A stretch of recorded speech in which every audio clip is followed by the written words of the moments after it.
Check this out. Okay.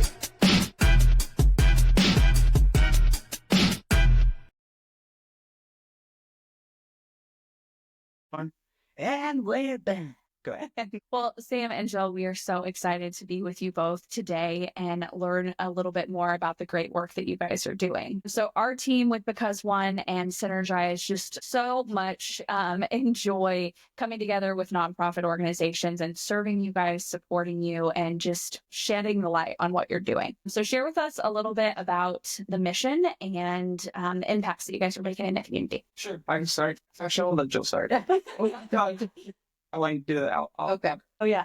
So the mission that we have is to serve those in the communities, but we like to call our nonprofit an a la carte nonprofit. Okay. So we do events and projects as they come, as we're notified of them. And then we also help larger nonprofits. So say they have like a specific home or family or project that they need assistance with, we would bring together people to do that.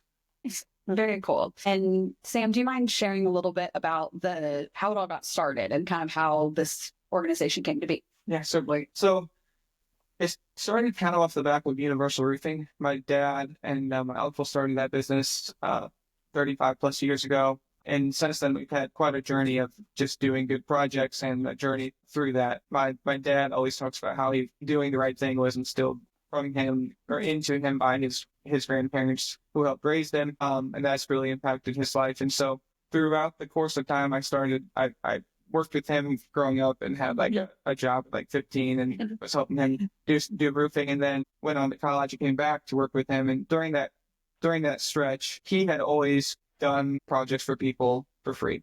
And so oftentimes it's like there was an insurance denial or somebody who couldn't afford to do a repair or just somebody who like really was down on their luck, he would oftentimes just take care of it. And he would leverage the relationships that he had built with the partners through that business to provide value to somebody in need. And so around 2020, 2021, I came to him and I said, hey, we should really formalize this. At that time, we had a lot of customers and a lot of relationships from folks that wanted to help further our impact. And so I said, let's take their money. Let's go do more with them.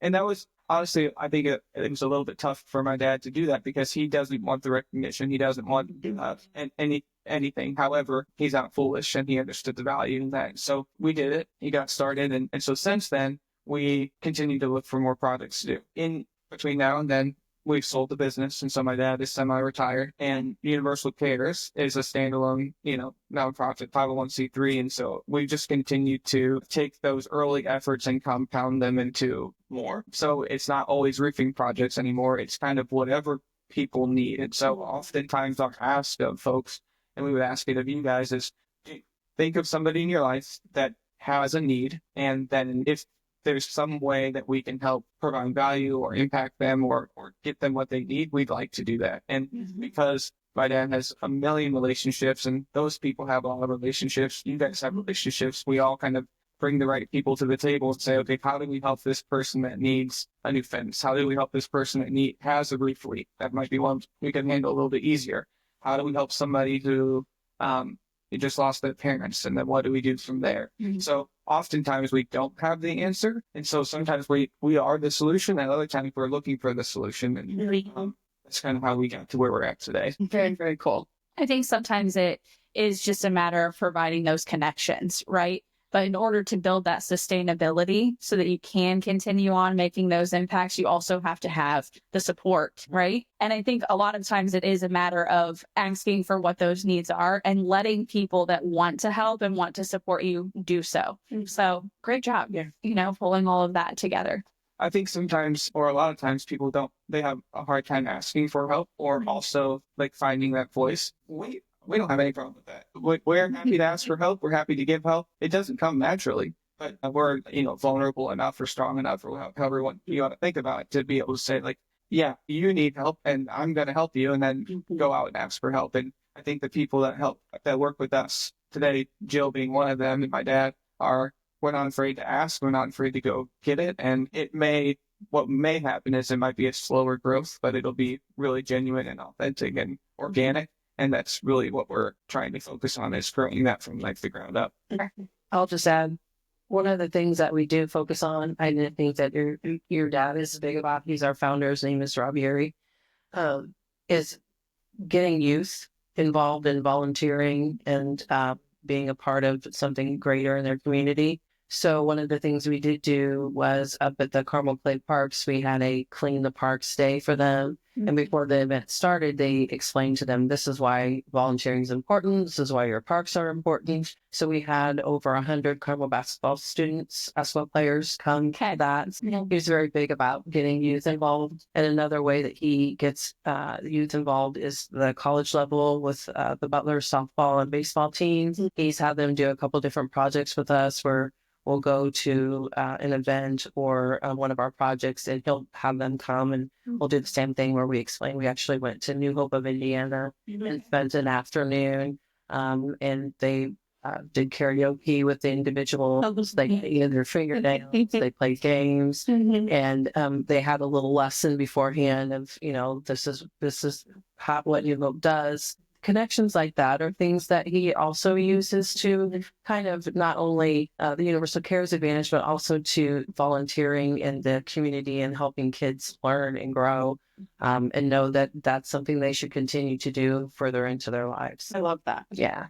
There's such a difference between the generations in terms of why we give and how we give, whether that's with our time or talents or treasures. And I love that you guys are being really purposeful with those younger generations to say, okay, this is why volunteering is important, and then letting them actually see the impact that they're having that day. Right.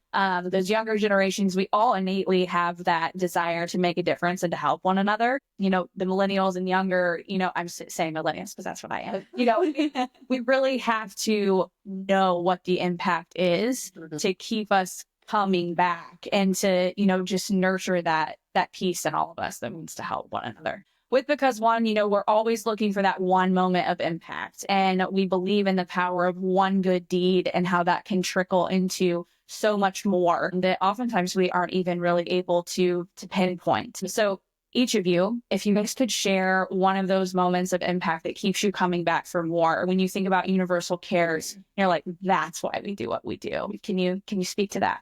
Sure. I think there's a lot that I could choose from, but going off of the theme about the generational, speaking of, a really clear one stands out to me. And so at Cox Hall Gardens over in Carmel, it's a park that my dad walks in like all the time. We probably find him there right now. and it's just a park close to his house, right? And so however, that's the place that we've also donated our time, and there's a little children's garden that's there. That's wonderful. So more than once we've been there with one of the Carmel High School basketball teams, just like mulching and working on those little buildings. The most recent time that we worked on that project, we did some exterior work on the little buildings as well. And so there's a very colorful roof that's up there. And my wife and I and a couple of the volunteers painted it, put it up there. It's rainbow color. Okay. Yeah. But while we were there, Chris Stice and some of the other folks from Carmel Clay Parks, I got an opportunity to speak, and that moment that I just got to say, like, oh, I really like helping our parks. I like, and just kind of walking my brain through it, speaking to maybe 60, 70 people, and have a full circle moment, because this is the park that my dad visits every day all the time, but it's a park that I lived close to and I was bringing my son to. And so not only was he able to impact me by bringing me into a place that has become special to him, but then I also was able to impact it by bringing my son there, and having that full circle moment of 3 generations in the same little park that doesn't mean a whole lot, but we really all 3 generations really gave back to this lesson, and I get to instill those lessons that my dad instilled into me, and you don't get a whole lot of opportunities to do that every time. So yeah, that one stood out. Special. I like that. I would say that my most impactful moment was I worked with Rob and Sam at the roofing company before Rob retired. And then I left because I enjoyed working with Rob, and I just kind of didn't want to continue with the new business owners anyway. So they asked me to come back. And when I came back, we actually were doing the Softball Slam Fest. That's one of our fundraisers each year. But those funds helped put a roof on a home at New Hope of Indiana. They're one of our bigger nonprofits that we support. And that's what they do, is they house individuals with disabilities. And I have an older sister who would need those services if she wasn't planning to live with me. So I always have thought that God chose that moment to bring me back, because he knew they would need my support and my enthusiasm for that project specifically, because they were putting that roof on those individuals' homes. And just to get to be a part of that was very impactful to me and very important to me, just based on my life's history. So I think that was the perfect time for me to come back. And I've been glad that I have ever since, because we have done quite a lot in the past year. But each moment is impactful to me. Just kicking off with that was, I think, God saying to me, "You're where you need to be." Yeah, this is where you should be. I love moments like that too, because it is, sometimes that can be a little bit of a leap of faith. And when you just have those reassurances that, like, this is right where you need to be, it makes, you feel good moving forward. I'm going to come back to the idea of the a la carte nonprofit. Can you give some examples of like some projects that you've worked on? Is it mostly construction based, or like what kind of needs are you serving? Go ahead. You can both answer. I'll give a couple examples, and then I'll let Jill give a couple of examples. Well, one that's like pretty near to my heart was one of the first projects that we started with. It was a previous customer that had had a leak, and we had gone out there, and the intent was to help them just solve that problem. However, the family experienced just an absolutely tragic situation, kind of in the middle of this, of us just helping solve this problem. And like, there wasn't a need, and then there became a need. The husband lost his wife and his 2 twin daughters in a like crazy car accident, and they were on their way back from church, and it was a whole thing. And it like tore up our entire group of volunteers and coworkers, and we decided at that time, like, this dude's get whatever he wants. Yeah, So whatever he needs. Yeah. we put a new roof on his house, and we put in a porch swing, and we put in our rain catchment system, and we did a landscaping, and we just like, it was way more about whatever was a burden to that guy than it was to like just a construction project. And then another early project that we did was, there's a wonderful woman, her name is Esther. She lives in Indianapolis, and she used to work at Lilly, and she teaches inner city kids how to be junior master gardeners. These are kids will grow their own food, then they sell their own food, and then they give back to their community. And so we went down, and at the time we put a new roof on that home, because hers is a full nonprofit as well. It's the Felici Kaiwat Center. But we brought about 100 Carmel basketball players down there as well. Everybody worked side by side, hand in hand, to bring these gardens back to where they need to be in the early spring. Meanwhile, we got some picnic tables. Meanwhile, we put a new roof on, and we all ate together. Love that. It was just a wonderful experience of like bringing groups together in settings that they may or may not normally be in, and just showcasing like what people are doing in your own community that you may not even know. So those are two situations that did involve some construction, but also like it was way bigger than just those two individual things. Yes, so much more than just a construction project. I love that. So I'll go with a couple of the smaller projects that we did this year. Earlier this year, it was kind of in the summer, one of our friends contacted us and said, we need some help. And his mother-in-law had on her 2 grandchildren, 2 boys, and they had come from Arizona from a difficult situation, and they were living with the mother. And they didn't have anything. They came from Arizona. They had nothing. They just got on the plane and came to live with grandma. And so he said, can you help? So I took them to Target, and I bought them a cart full of new school clothes, shoes, and they each got a toy. But the little guy, there was 2. There was an older boy, I would say he was about 10, and then there was a little guy, maybe about 6. He had me take pictures of him with every mannequin. Yes. And and it was one of those moments where you talk about impact, that I said, I'm going to let him take as many pictures as he wants me to take of him with these mannequins. Yeah. Because he's just a little guy. He's been through a rough road here. Yeah. So if he wants to have fun with me in Target, we're going to have fun. I love it. And that was a huge one. And I still think about him, and I ask about him a lot. So that was really impactful. And that's making me a little emotional. So And another one was this Christmas, we had someone who reached out who just kind of said, you know what, my son, he's never had a bed and could you get him a bed? So we said, absolutely. And he'd never had his own bed sheets. And her older son had never had his own bed sheet. So we said, send us the Amazon list. Got everything on the list for him. They ended up having a great Christmas. So those are some of the little things that we do that, we do talk about. We doesn't necessarily get seen as much. Sure. So little things like that are part of the a la carte. And then the other avenue is where we do help the larger organizations. We've helped Family Promise of Hamilton County. We've helped New Hope of Indiana, the Primal Clay Parks, various different, we've helped the Isaiah House in the past, just various different charities. So we're still looking to grow that as well. But I think those little moments where you can just kind of help someone and, just to have a better life, a better experience, and just kind of get through a rough patch. Yeah, sometimes that's all we need is just to get through that rough moment. Sure. And those are the most impactful moments for me, I think. I love that.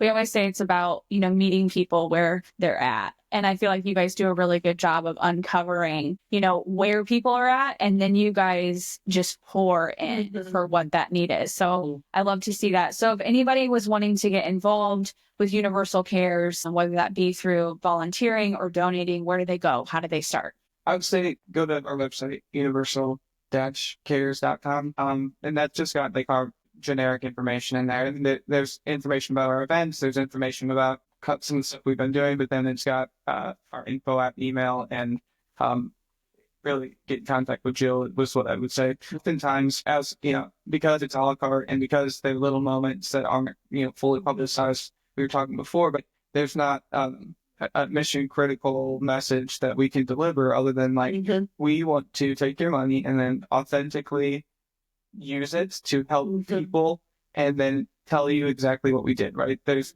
nothing. The only thing we need to pay for are some of the events for that so that we can get more money and to have Jill and some other, and perhaps in the future, 1 or 2 more full-timers to help just continue to spread all of the goodness that we have inside of us. And so if somebody wanted to help, there would be a couple ways. One, you could show up to an event and help volunteer. So that might be just doing a landscaping project. That might just be, we do a pretty decent job of making it known to the folks that help us, our volunteers, like, hey, we need 5 or 6 people for this thing, or hey, we're going to need 50 people because we're going to help on this whole park. So there's a handful of those. If you wanted to volunteer at our events or sign up for our events, we have 3 or 4. We do a pickleball tournament, softball slam fest, so a little softball tournament, which is fun, a golf outing. And then we had like a nice dinner in the fall as well. So a couple different ways for people to get involved there. And then lastly, and the most important one is and the easiest way for us to bring you into our little community of families, if you have somebody that's in need, let us help you first. Let us provide you value. And then you'll see that there's so much more that people need and there's more that you can give. So that would be the best way. Love it. Great. Well, Sam, Jill, thank you so much for sharing. Thank you. I do appreciate the opportunity. And that's check this out. Okay.